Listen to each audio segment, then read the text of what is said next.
Je pensais avoir fait des vidéos, mais j'ai tellement mal classé mes vidéos, qui répondaient spécifiquement à l'argument, un argument que je vais dorénavant, pour fixer un nom à cet argument des avocats de l'islam, l'argument du drapeau.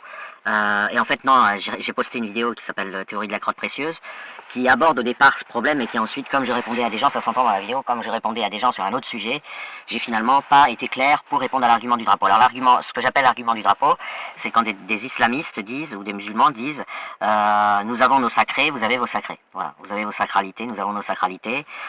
Nous, une société basée sur l'islam, c'est l'islam qui fait la cohésion de cette société, c'est normal qu'on rende illégal le blasphème de l'islam, la critique de l'islam, peu importe, les nuances sont pas très importantes, mais vous, de votre côté, vous interdisez de brûler le drapeau français dans une manifestation, des trucs comme ça. Et puis on pourrait prendre plein d'exemples. De manière généralisée, cet argument que j'ai souvent entendu dans la bouche de Battuta, qui est un de nos seuls interlocuteurs qui n'est pas menteur ou tricheur, consistant à dire vous croyez à la démocratie, aux droits de l'homme, etc. Et nous croyons à la révélation. Voilà. Et il met sur un pied d'égalité en disant ne nous reprochez pas ce que vous faites aussi. Donc ça, je pense que c'est un argument qui est revenu des milliers de fois et j'ai jamais entendu quelqu'un y répondre de notre camp, si vous voulez, d'une manière scientifique, parce que les gens, c'est voilà, on discute sur TikTok, on discute sur Twitter et ils sont pas prêts. Ils donnent la réponse qui leur vient, mais je dirais d'une manière spontanée. Et effectivement, là, il faut aller fouiller. Il faut aller fouiller en profondeur. C'est pas quelque chose qui se dit en 2 minutes en space, en live TikTok, sur YouTube, ce que vous voulez. Et puis, il faut pas être en train de discuter avec quelqu'un. Donc, c'est pas un argument de face à face. C'est un lien à mettre avec une explication. Vous avez deux choses dans la vie. Vous avez l'affectif. Donc la sacralité, quand ils disent s'il vous plaît ne brûlez pas le Coran, respectez-nous, ils évoquent leur souffrance quand on brûle le Coran ou quand on insulte Mohamed. Elle est sincère.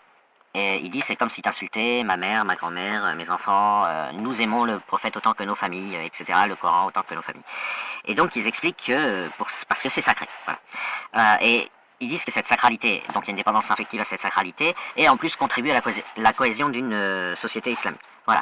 Donc, en plus, moi qui ai écouté des centaines et des centaines de space nationaux pour étudier aussi comment réagit l'extrême droite face à la conquête de l'islam en Europe, l'islam va écraser l'Europe, il y en a pour 10 ans et encore, je sais pas si on va résister pendant 10 ans, je suis obligé d'admettre que l'attachement au drapeau français il est aussi affectif, quand on entend les hurlements et les engagements répétés jour après jour d'un certain nombre de patriotes, de tout genre, hein. Il y a quelques racistes, mais il y en a beaucoup qui sont pas racistes, etc. Enfin, voilà, on a tout un mécanisme et donc on peut pas reprocher aux musulmans, aux islamophiles, aux avocats de l'islam de dire vous faites pareil mais avec le drapeau français. Donc là, l'erreur, pourquoi cet argument n'est pas valable? Parce que l'islam n'est pas une valeur. Voilà, c'est pas une valeur. L'islam affirme des choses froidement, objectivement. Enfin, objectivement, je veux dire, ces affirmations concernent des choses qui relèvent de l'objectif. Il dit que l'entité qui a tout créé a ordonné, a envoyé le Coran, donc Dieu a envoyé le Coran et que c'est sa parole à la virgule près. Ça, c'est une affirmation absolument dénuée de toute question de sacralité. C'est vrai ou c'est faux. Voilà. On n'est pas dans on est pour ou on est contre. Ce n'est pas une question d'adhésion. Vous pouvez être 100% de la planète à adhérer à cette affirmation, ça ne va pas la rendre vraie. Ok. C'est de même, c'est comme le platisme. Si vous affirmez que la Terre est plate et qu'elle est ronde, vous avez tort. Même si vous êtes 100% à dire que la Terre est plate. 100% des gens ou d'un pays à dire que la Terre est plate. Et on rentre donc, on sort de l'affectif, de la sacralité, qui est un phénomène affectif, pour entrer dans quelque chose qui est, là, on va dire la science, pour parler vite, qui relève de qu'est-ce qui est vrai, qu'est-ce qui est faux, et non pas qu'est-ce qui est aimable et qu'est-ce qui est détestable. Le drapeau français, la démocratie, les droits de l'homme, c'est aimable ou détestable. Ce n'est pas vrai ou faux. Ça n'a pas le statut d'affirmation. Si tout le monde aime la France et la défend, la France ne va pas devenir une vérité. Ça ne veut rien dire que la France est une vérité. Vous voyez? Ça veut dire que les gens vont être heureux, vont être contents. Voilà, ils vont la défendre, ils y tiennent, ils y sont attachés. Si vous dites que le platisme est aimable, d'ailleurs c'est peut-être vrai, il y a plein de gens qui s'épanouissent profondément dans leur engagement en faveur du platisme, la Terre elle est quand même ronde. Alors, s'ils sont heureux en s'épanouissant dans le platisme et en faisant des TikTok et des Twitter et des YouTube, tant mieux. Mais la Terre elle est quand même ronde. De même, on peut inverser, je ne suis pas en train de dire que les platistes ont tort dans cette vidéo, c'est pas ça, c'est que je prends un exemple qui parle.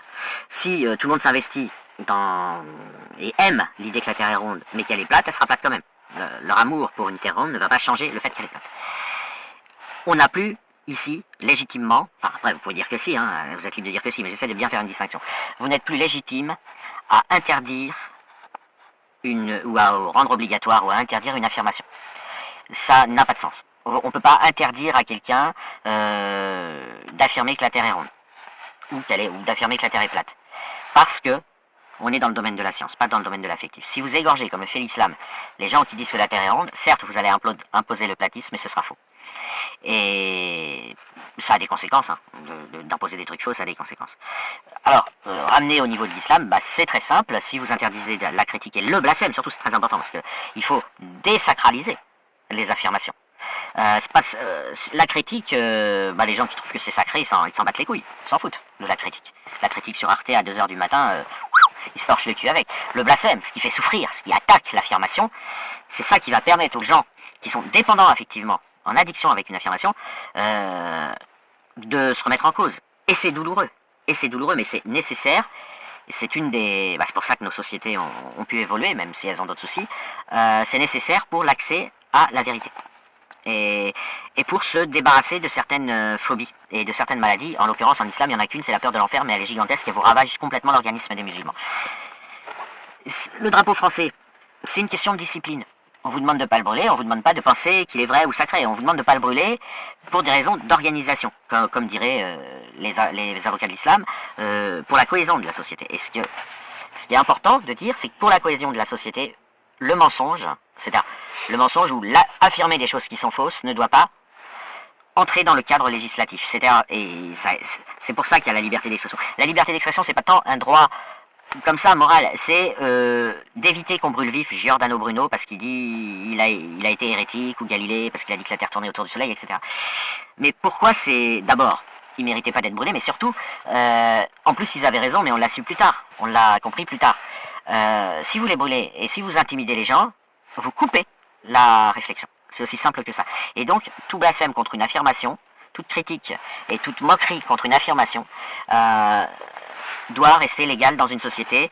Bien sûr, je suis pas en train de faire une démonstration mathématique, je veux dire, mais le postulat, c'est que si vous interdisez de blasphémer des affirmations, vous imposez une vérité officielle qui est fragile et qui n'est pas fondée parce qu'elle n'a pas passé l'épreuve de la critique. Après, si quelqu'un vous amène un Coran Mohamed et il dit je sais que c'est de la merde mais je les aime. Bah ok, tu les aimes, il n'y a pas de souci. Ou je sais que ça pourrait être de la merde, que ça pourrait ne pas être vrai mais je les aime. Mais ça doit se gérer différemment. Ça doit se gérer effectivement, éventuellement comme le drapeau français, mais c'est là où il va falloir faire attention, c'est-à-dire tout ce qui est affirmé peut être moqué, critiqué, parce que c'est très important, hein, la critique irrespectueuse est très importante parce qu'elle permet de défaire l'autorité d'un truc qui a généré un syndrome de Stockholm, ce qui est le cas de l'islam, et donc se moquer de l'islam est super utile, utile si on veut éradiquer l'islam, parce que ça permet de le défaire de sa réputation autoritaire, de le défaire de son côté intimidant.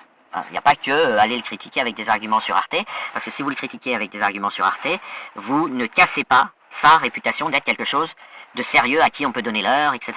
Vous allez peut-être faire douter des gens que c'est vrai, mais vous n'allez pas, la plupart des gens ils s'en foutent, ils regardent pas Arte, en particulier les collégiens et les lycéens, mais vous n'allez pas lui retirer son autorité sociale. Et donc l'objectif, en se moquant, en caricaturant, c'est de lui retirer son autorité sociale, donc c'est utile, et quand bien même ça ne le serait pas, de toute façon, caricaturer, se moquer de choses qui affirment, c'est-à-dire qui ont un statut vrai ou faux, c'est absolument indispensable.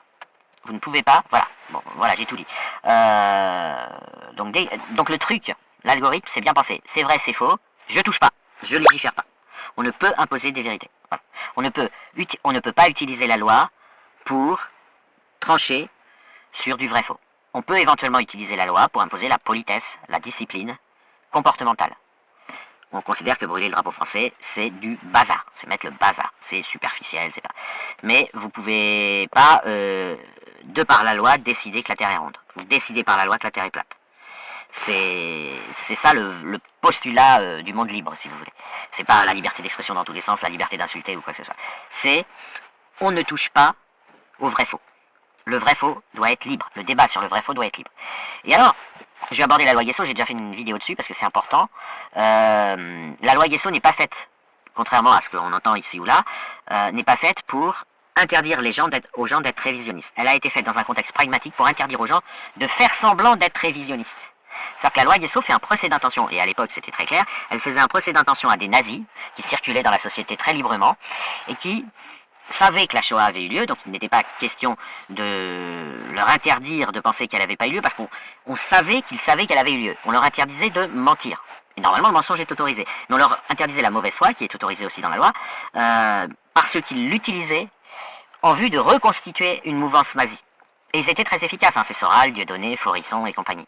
C'est des gens qui savent que la Shoah a eu lieu, c'est des gens qui sont pas cons, c'est des gens qui mentent, c'est comme des escrocs si vous voulez, et la loi Guesso, elle est venue leur couper l'alimentation en disant non, non, si tu pensais que la Shoah n'avait pas eu lieu, à la rigueur tu pourrais le dire, mais il n'existe personne qui pense, enfin à l'époque, parce qu'à l'époque on avait des survivants, aujourd'hui c'est plus dur, mémoriellement parlant, vous pouvez avoir des jeunes qui dans un moment de délire pourraient se mettre à nier, à être révisionnistes sincères. Mais à l'époque il n'y avait pas de révisionnistes sincères, ça n'existait pas, ça n'a jamais existé. C'est d'ailleurs facile à prouver vu qu'ils voulaient la terminer. Dans un discours ils disent qu'elle n'a pas eu lieu, mais ils veulent la terminer, ils disent qu'Hitler avait raison et qu'on aurait dû la terminer. Donc si elle est à terminer, c'est qu'elle a été commencée et voilà, ils se mélangeaient. Et moi j'ai vécu cette époque parce que je suis vieux et je peux vous dire que réellement la loi Guesso, elle vise pas un révisionnisme sincère, elle visait l'utilisation d'un révisionnisme mensonger de mauvaise foi par des mecs astucieux qui reconstruisaient un parti nazi tout simplement. Voilà. Bon, et après, je vais pas aller jusqu'à ce que analyser la pathologie qu'est le nazisme, c'est connu, j'ai fait d'autres vidéos là-dessus. Voilà, et c'est une loi exceptionnelle qui pourrait d'ailleurs, pourrait y avoir d'autres lois pragmatiques comme ça, mais elles sont vraiment à toute fin pratique. À un moment donné, dans une situation de crise, on sait les ravages qu'a fait le nazisme, mais on sait surtout que c'était une maladie un peu mystérieuse encore aujourd'hui. C'était pas un crime. Enfin, c'est un crime, bien sûr, mais c'est une maladie, alors que les autres crimes contre l'humanité n'ont pas le statut de... C'est le pire massacre, la Shoah, parce que c'est un crime pathologique. L'invasion du continent américain, c'est un crime tout court. Un hold-up, c'est un crime tout court. Un kidnapping d'enfants, avec mort des enfants si les parents n'ont pas payé, c'est un crime tout court. Mais on n'a pas des instituts de recherche qui essayent d'analyser les motivations. Le nazisme, c'est une folie. C'est une psychose qui s'est emparée à un moment donné des gens avec des conséquences mondiales. Et 6 millions de personnes exterminées pour rien dans des usines construites juste pour les exterminer. Et donc le nazisme, on va dire que l'Occident il est méfiant. D'autant que l'islam ordonne aux musulmans d'être nazis par dogme. Donc l'islam est clair, lui il est carré, il dit si.